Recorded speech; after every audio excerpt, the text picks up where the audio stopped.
He who asks a question is a fool for a minute. He who does not remains a fool forever. Chinese proverb.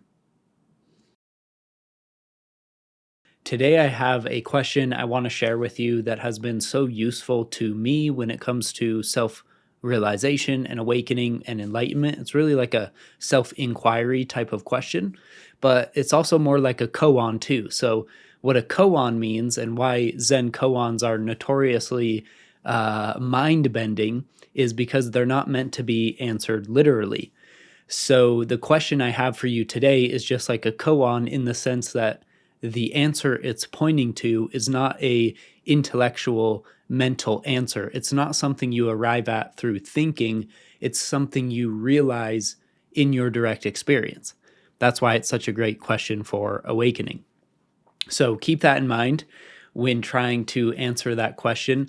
Look to see if you can actually see the answer, not come up with an answer with your mind. So the question is, what is the container? What is the container of your experience? Now remember, try to see it in your direct experience. Don't get in your head, because if you get in your head and you know a little bit about non-duality or awakening, you'll tell yourself, well, if there's a container, then that means there's something outside of the container, and that can't be possible because that would mean two things, and reality is non-dual, and just shh, don't go to your head.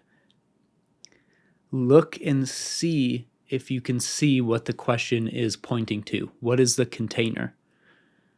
What is the container of your experience? What is actually holding all of your sensory perceptions? What's holding your sight?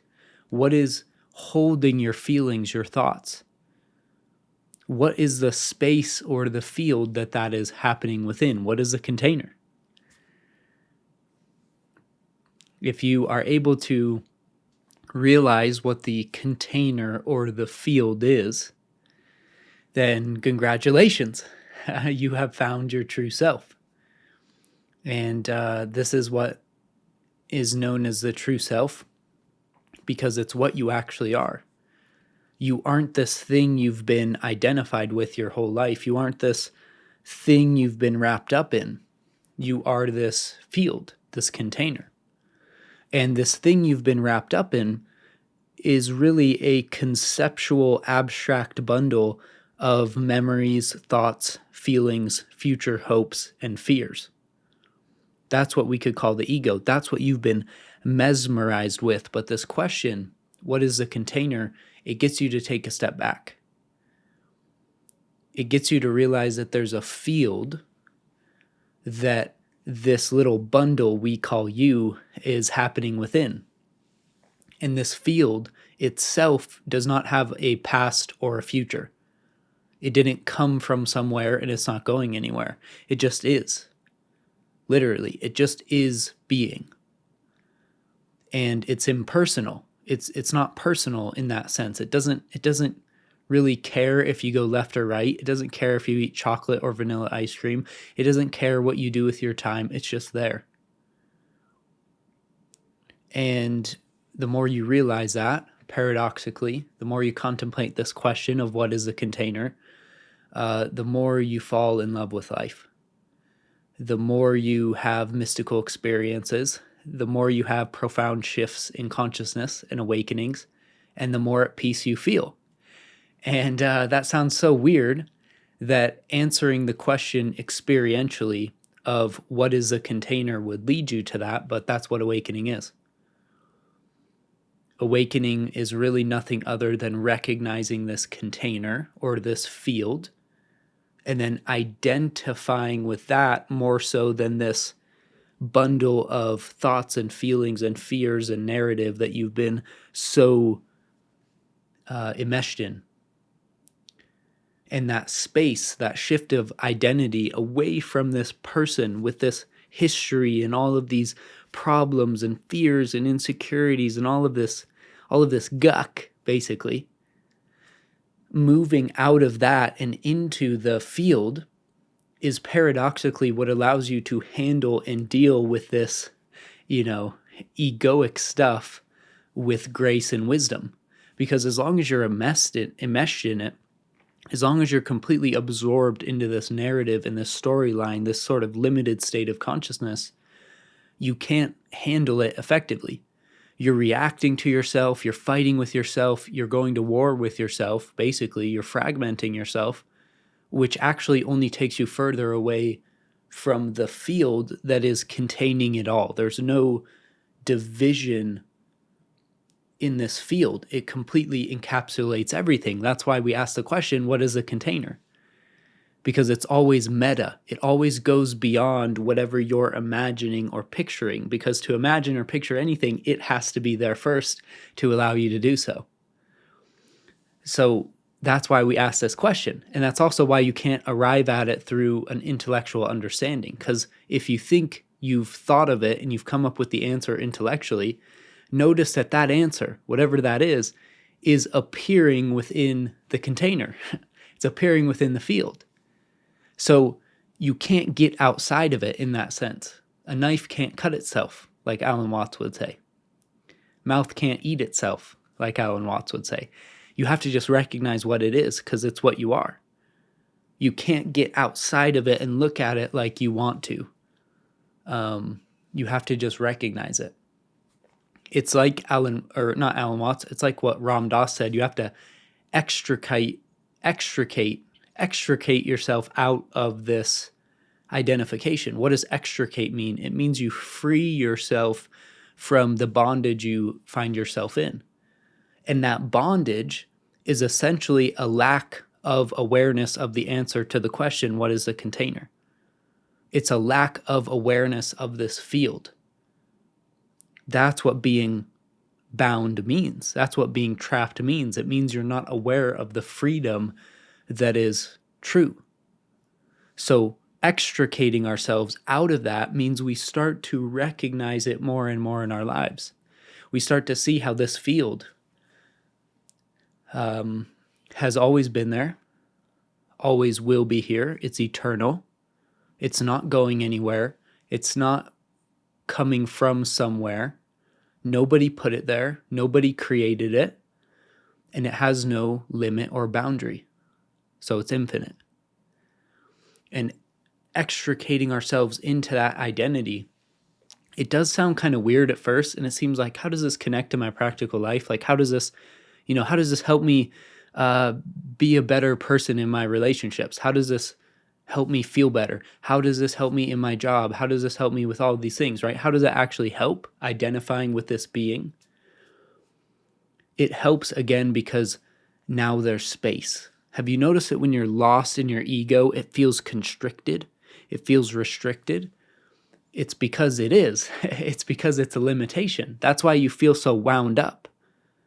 But when there's space, which this being gives you, then you can handle it with more effort and grace. And another paradoxically just mysterious thing happens when you start to identify with this being, with what is that you start to access information. We could say cosmic information or downloads or whatever you want to think of it as, metaphysical insights. You start to access things that you literally could not access because you were so wound up in this ball. There was no room for anything new to enter, of course. So when the more you open, the more you fall into the spaciousness, the more room there is for new information to enter, new ideas to enter, new stuff to enter. You start to get that too from opening. So it's not that you can handle your humanity with more wisdom and grace because there's space. It's also that you have completely new insights and ideas and perspectives because there's more space. And then also there's this sort of mysterious phenomena of like feeling guided, because when you take a step back, you can actually see, I guess we could say, the different paths you could take, and you have a better feel of where each path will take you in life. Now that's a little tricky because that could get us into time and thinking about time, and I don't want to confuse you too much, but just being with this container contemplating this question of what is the thing that is containing my experience at all times, anywhere in the world. Doesn't matter if it's raining, if it's snowing, it does not matter. Because it's the thing that's containing rain and sun. It's the thing that's containing time. It's the thing that's containing space and your melodrama of being a human. So that container, I could tell you about all the benefits, but let's not go too far into theory. Let's stay practical. Staying with the container, staying with what is, will lead you to true fulfillment. It really will. And I'm not asking you to believe me. I want you to actually see if you can answer this question experientially. So see if you can contemplate this question, and let me know your thoughts about this question down below. I'm curious if it helped.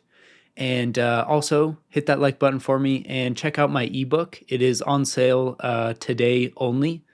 It was on sale the past week, but this is the last day of the sort of initial week sale. So if you're interested in that, that will kind of show you the big picture process of how tuning into this truth, becoming more conscious of what you are, will inform your life and lead to peace and growth. So it's basically a big picture overview. Again, half off. You can get that in the link down below. And yeah, contemplate this question. It's really like so profound.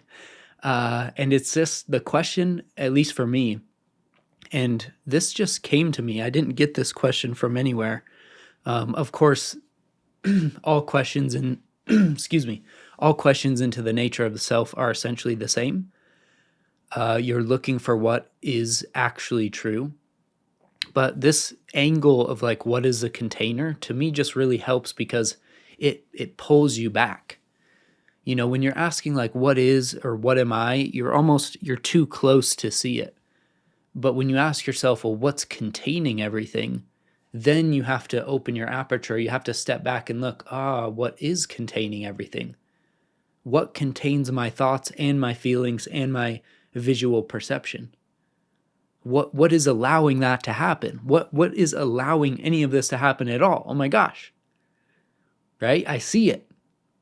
Not literally, but I see that there's this sort of invisible flip side to this tapestry, like Alan Watts would say. There's an underside to each thread of form, which is formless. There's literally a formless sort of intelligent being consciousness field here that I am.